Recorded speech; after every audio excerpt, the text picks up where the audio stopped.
You do. Mr. Prime Minister, speaking that on Syria, the Trump administration was fully supportive of the changes in Syria, backing the new regime there.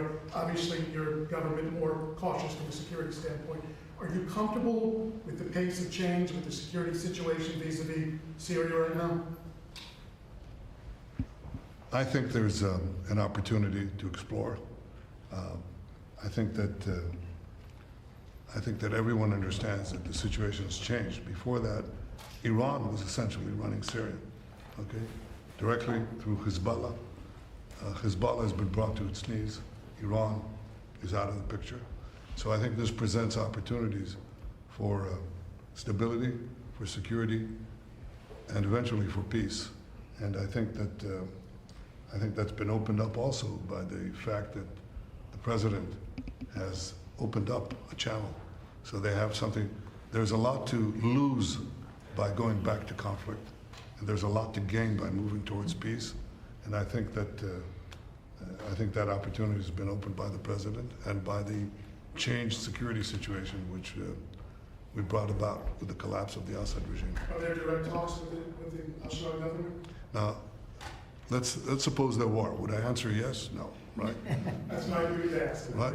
It's your duty to ask and my duty to ask you back. So, You know, at the request of a lot of countries in the surrounding area of the Middle East, including Bibi, we took the sanctions off Syria, and I met the new leader. I was very impressed by him. Somebody said, well, he comes from a very tough background. I said, well, you know, I'm not that surprised. It's a tough part of the world. But I was very impressed by him. But we took the sanctions off because we want to give them a chance. They would never have had a chance without the sanctions. And one of the things we have with Iran is, you know, we have they call biting, they are very biting sanctions. And I would love to be able to, at the right time, take those sanctions off, give them a chance at rebuilding, because I'd like to see Iran build itself back up in a peaceful manner and not going around saying death to America, death to the USA, death to Israel, as they were doing. You know, they were the bully of the Middle East, and now they're not the bully anymore. But they were saying terrible things, and would like to see them. They have such potential. You know, they have the oil power, and they have great people, smart people, energetic people, amazing. And I know so many Iranians from New York. I have a lot of friends, and they're great people. So it's a shame when you see a thing like this happen. But I think that taking the sanctions off of Syria is going to give Syria a great shot at making it. Mr. President, to follow up on a congressional question, are there any executive orders that you'd like to see Congress focus on when they come back in session? Do you have any that you prioritize to go first? Well, we've done a lot of them in the last, as you know, and I always say the great, big, beautiful bill. I add the word great. But it was the largest bill of its kind ever passed. We were talking about it before. It was beauty. But you know, a lot of the things that we did, executive orders, have been codified in the legislation that we just had passed. And we're going to be sending in a lot more over the next period of about 2 months separately. But a lot of it was part of that beautiful big bill. Mr. President, on tariffs, what happened to 90 trade deals in 90 days?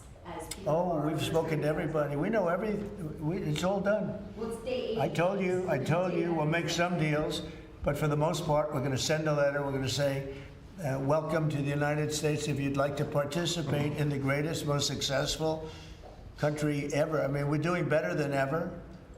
We have, I don't think, and you're going to see these numbers soon. We've never had numbers like this. We've never had investment like this.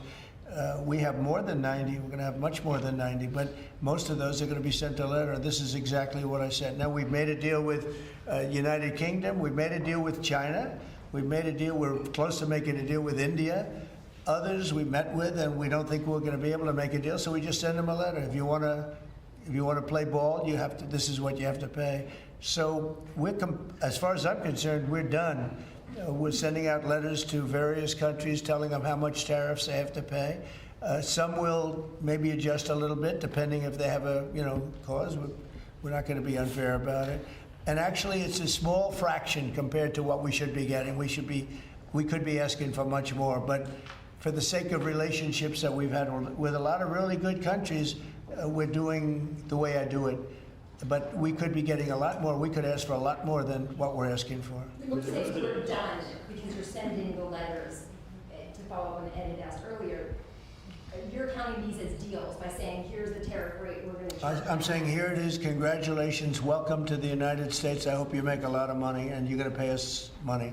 They were ripping us. They were charging us tariffs at levels that nobody's ever seen before. We have some countries who are charging 200% tariffs and making it impossible to do business.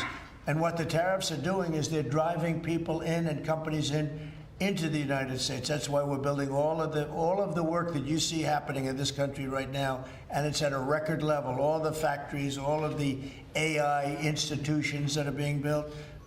It's largely because, well, I think it's because of November 5th, the good election, and I think it's because of the tariffs. Thank you all very much. Thank you. Thank you. Thank you.